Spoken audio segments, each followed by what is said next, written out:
started after Lehman Brothers failed. When Lehman Brothers failed, everything panicked and fell apart. The problem is we didn't have a contingency plan in our country. In fact, we had the expectation that Barclays Bank was going to buy Lehman Brothers and we'd go on as we had previously when J.P. Morgan bought Bear Stearns back in February.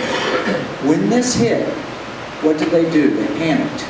They voted a $700 billion TARP, and we've had trillion-dollar deficits ever since. This is why we're in the position that we're in today. And frankly, this is why Barack Obama is in the White House. Few people realize that before this event happened, John McCain and Sarah Palin were leading in the polls. And after this event, this near economic death that we had in our nation, after that event, Barack Obama and Joe Biden were leading in polls, never to look back. That is the change. We weren't prepared as a nation, and it almost took us down. And my research suggests that was only phase 2 of a 3-phase economic attack on our country. So what I'm going to do is I'm going to walk through that. In the year 2000, December 28th, 2000 specifically, the Office of Management and Budget looked at the growth pattern for the economy and the expectations of where we would be in 10 years, and they said by the year 2010 we would pay off all federal debt. That was only less than a dozen years ago. We were on a trajectory to paying off all debt. Now we're on a trajectory to absolute bankruptcy. What changed? Well, at the turn of the century, 2 colonels of the People's Liberation Army were tasked by China. How do we beat America? And they wrote a military doctrine that was titled Unrestricted Warfare. And the point of it was, I'm not suggesting that the Chinese said, good, we're going to go do this. This was a war planning strategy. How do you beat America? And what they found is you don't beat America by fighting plane to plane, tank to tank, soldier to soldier. You have to beat America using other means. And the other means they found were hitting us in the economy. The best way to attack America is to attack our economy. A frontal assault or invasion would not be effective. Here's the problem. The Bible says that where your treasure is, there your heart will be also. America's put our treasure in our money and our system. And that's where our heart is. And so when you strike at our money, you strike at our heart. And that's exactly what has happened. The United States was struck. It was first struck on 9/11. The attack on the World Trade Center towers was not an attack to kill the most number of people. It was an attack to destroy our economy. You can get that when you read what bin Laden said about it.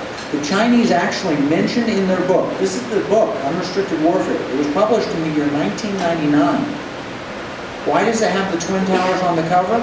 Because this is the English language translation that was republished in 2002, but mentioned in the book numerous times, 21 times or something like that, as Osama bin Laden. And they mentioned that one of the things they could do is get him as a surrogate. If you want to beat America, you get Osama bin Laden to attack the World Trade Center. That's actually literally mentioned in this book in 1999 in Chinese. And interestingly, there were members of the People's Liberation Army in China, from China, in Afghanistan trading Al-Qaeda in early 2000. So here's what's happened. If we continued this blue trajectory and had paid off our debt, the Tea Party probably wouldn't exist. We're here partly because this is our deficits, these were our surpluses, these are our new deficits. You can see even the Bush administration, which I think spent too much money, you can see they were even on a trajectory back after 9/11 to get to break even and positive. What's the difference? This is 2008, right there. After 2008, when the market collapsed, which, by the way, you'll be given a lot of information. People will say, well, you know, the first $1 trillion deficit was the Bush administration. And that's true. $700 billion of that was TARP, much of which has been repaid. But it doesn't count that way. They don't keep track that way. And so Obama took that. Why waste a good crisis? Let's continue at $1 trillion deficits, and that's what we've done.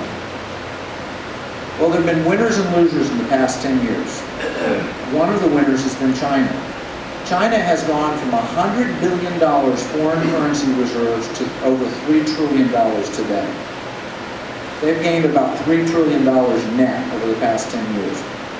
you can see the Chinese economy in the year 2001 as a percentage of the world was about 7%.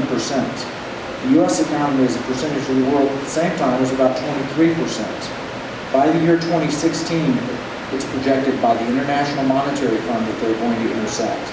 China has been a winner while we've been a loser in the past 12 years. Another winner has been OPEC. These are net OPEC oil export revenues. This is where they were at the turn of the century, about $150 billion a year. Now they're projected over $1 trillion. The sovereign wealth funds of the Middle East had about $100 billion of total assets at the turn of the century. They have over $3 trillion on their way to $5 trillion, on their way to $15 trillion, if events continue as they're expected. There have been two winners in the world in the past 10 years, China and the Middle East. Here's what they wrote in the book. This is the official Chinese cover. You can see it's written in Chinese. In the book, they say the most important form of warfare to beat America is financial warfare. And how do you do financial warfare? Well, first, you learn from George Soros. It won't be a statesman or a military strategist, it will be George Soros. He's mentioned 19 times in the book.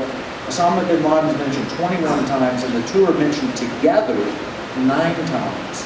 In other words, they're saying if we can take the fanaticism and the Islamic hatred of America from Osama bin Laden and combine it with the one world, new open society opinions of George Soros and the tactics that he used to break the Bank of England, to destroy the Malaysian ringgit, and all the financial means that he's used, if we could combine those together, we would have a hyper-strategic weapon capable of destroying the United States of America. And how do you do that? Well, you cause a stock market crash. You use computer virus invasions. You affect the enemy country's exchange rates. Those are the new weapons they identified in the book. Now, do you ever think of a stock market crash as a weapon? That's the title of my book, a secret weapon. Because you can crash the stock market, and when you do, you can change who's in the White House. You can cause people to worry about their 401ks. You can cause people to panic and give up freedom. We've seen all of those things happen because of the stock market crash. And that was predicted in this book in 1999. Here's how they say to beat America. There's 4 steps. Muster large amounts of capital. Well, I would say the Chinese have done that. $3 trillion is a good amount of capital. I would say the sovereign wealth funds of the Middle East have done that. $3 trillion is a good amount of capital. Launch a sneak attack against its financial markets. I think that happened in 2008. Bury computer virus and hacker detachment while carrying out a network attack against the enemy. I'll tell you, I met with the IT person that was brought in by Governor Perry to help shore up our IT, our computer protection. And he said, I tell you, there's a better copy of the Texas driver's license database in Beijing than there is in Austin. They hack all the time, and they hack every system. This isn't fancy conspiracy theory. This is reality. Every system in our country has been hacked by the Chinese or attempted to be hacked. Then what they want to do is that at the final cause is cause the enemy nation to fall into social panic, street riots, and a political crisis. What would happen if the $100 bill in my pocket all of a sudden was worth less than that $100 trillion of Zimbabwe? People would panic. You hit them in the wallets and they're going to panic. And that's how you beat America.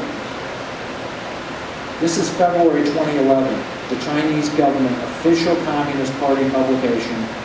They use the same word, the key weapon word is the same word that was used in the unrestricted warfare book where it says to beat America we have to use key weapons. Those are new concept weapons. That means economic weapons, crashing the stock market. What is the most powerful weapon they have today? Sell our U.S. dollar reserves and not buy U.S. dollars for a certain period of time, which will weaken the currency and cause deep economic crisis for Washington. And then they say, and nobody will be able to blame us. What would happen if the Chinese stopped buying our debt? That's $16 trillion now and will be $25 trillion in 10 years at a minimum. What happens if they stop buying our debt? Federal Reserve prints money. Did you have a question? Within the last week,